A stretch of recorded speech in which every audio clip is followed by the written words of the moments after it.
নমস্কার বন্ধুরা, welcome to cooking with ইচ্ছে।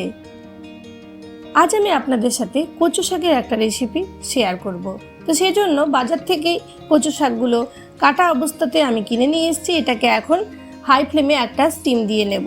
ওটাতে কিন্তু জল অ্যাড করব না, আর স্টিমটা রিলিজ হওয়ার পর কুকারের ঢাকনাটা খুললেই ওটা কিন্তু সেদ্ধ হয়ে যাবে। এবার কড়াইয়ে একটু তেল গরম করে তার মধ্যে গোটা জিরে আর হলুদ দিলাম আমি। গোটা জিরেটা ফোড়নের জন্য, হলুদটা যাতে না জিনিসটা ছিটকে আসে নিজের দিকে। এরপর সেদ্ধ করে রাখা কচু শাকটা এটার মধ্যে আমি অ্যাড করব। যদি আমার আজকের রেসিপি ভালো লাগে প্লিজ একটা লাইক দিতে ভুলবেন না যেন। কমেন্ট করে জানাবেন যে রেসিপি কেমন লাগলো। চ্যানেলে প্রথম দর্শক বন্ধু হলে প্লিজ ফুল ভিডিওটাকে ওয়াচ করে চ্যানেলটাকে সাবস্ক্রাইব করতে ভুলবেন না যেন।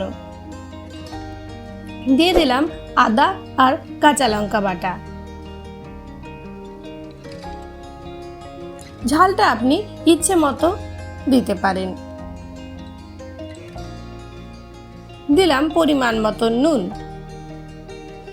কচু শাকটা কুকারে স্টিম না করে কড়াইও ভাপিয়ে নেওয়া যায়, সেই ক্ষেত্রে সময়টা একটু বেশি লাগবে। এই যা দিলাম আমি হাফ চামচ ছোট চামচের জিরের গুঁড়ো, হাফ চামচ ধনের গুঁড়ো, একটু দিলাম আমি মিষ্টি। এখানে চিনিটা আপনি স্কিপও করতে পারেন, তবে দিলে টেস্টটা অনেক ভালো হবে। এখন এটাকে এরকমভাবে আমি ধীরে ধীরে ম্যাশ করে করে রান্নাটা করব। আর এই পর্যায়ে আমার আঁচটাকে কিন্তু হাই রাখতে হবে। এই রেসিপিটা গরম ভাতে জাস্ট অসাধারণ লাগে। এখন তো গরমের সময় বেশি রান্না করতে ভালো লাগে না, চটজলদি রান্না হয়ে যাবে এরকম রেসিপি কিন্তু আমরা সবাই পছন্দ করি।